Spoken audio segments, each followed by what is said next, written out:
Let's get into two questions from this week's mailbag. We did talk about edge rushers earlier, but Kevin Wilson asks, how many edge players do the Patriots need between the draft and free agency?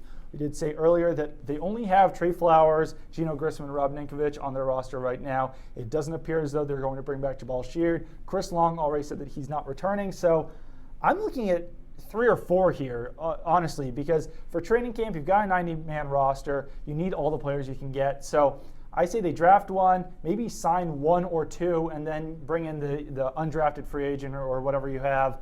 Jared Odrick is an interesting name that's out there. He reportedly worked out for the Patriots. And I think that he's not a traditional edge rusher, but he's a guy who can play on the edge, play some defensive tackle. I think he could kind of fill that Chris Long role from last year because Long is known as an edge rusher, but he was playing inside a lot last year as both a 5-technique defensive end and a 3-technique defensive tackle. And that's part of the reason why he wants to move on and find a new role, because that's not really his best role. That would be Jared Odrick's best role for the Patriots. Yeah, he's kind of a bigger guy. He's not. He's a different body type than Long. He looks more like a defensive tackle than a defensive end.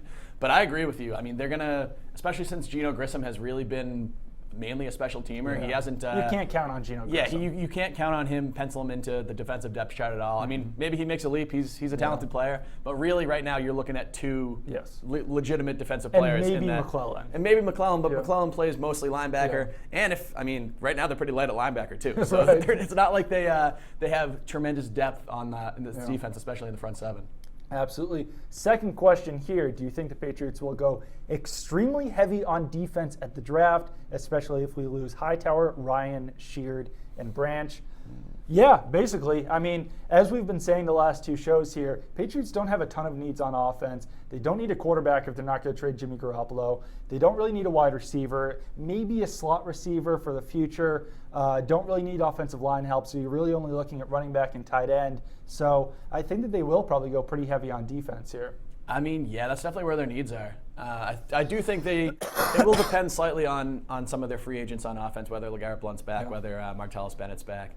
But I think that'll affect their decision-making at the top of the draft. I'm not sure where they're going to go in the first round, second round, whether they're going to go tight end, go running back, or go pass. I agree with you that edge rusher is their biggest need, but they might be able to get a player there. That class is supposedly very deep this year, so they might be able to get a quality player in second or third round. But yeah, I mean, I think their focus is definitely on the defense, which is kind of funny because considering that their defense finished first in the NFL in points allowed last season. But yeah, I think the offense is definitely more stable at the moment than the defense is. I would say if there's a surprise position that the Patriots might take earlier than some people might expect, it might be an offensive tackle. Obviously, they've got Nate Solder and Marcus Cannon as their top 2 guys there, but they're always looking for that swing tackle. I think that they could probably improve that position from Cameron Fleming, who served as that swing tackle last season. And you might be looking at a couple of years down the road, them needing to, maybe move on from Nate Solder. I don't think they're going to be moving on from Marcus Cannon anytime soon since he just signed the extension, but it never hurts to have a young offensive tackle in there because those guys can move around a little bit. He could be that 6th offensive lineman / 3rd tight end.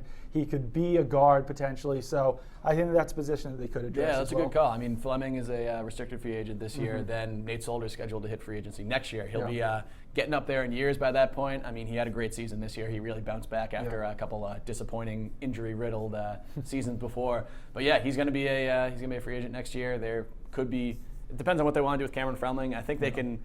Fleming's a decent player, but I think they can easily replace him with a younger, maybe relatively high draft pick if they want to, and then kind of plan for the future. But I mean, they're in good shape from a starter's position on that offensive line. I don't think that you're really going to see any movement along the starting 5 there, but they can definitely shake up the depth a little if they want to. And offensive tackle is a position that you usually want to address early in the draft rather than later because those players are so hard to find. It's tough to find a 6'6" guy who can move well enough to play offensive tackle and who can get the NFL weigh scheme pounds too. And get the NFL scheme. A lot of times those college schemes are so much simpler for those linemen. Definitely, yeah. It's a position that the Patriots usually don't have many practice squad guys on because you just don't find those types of players at the end of the draft.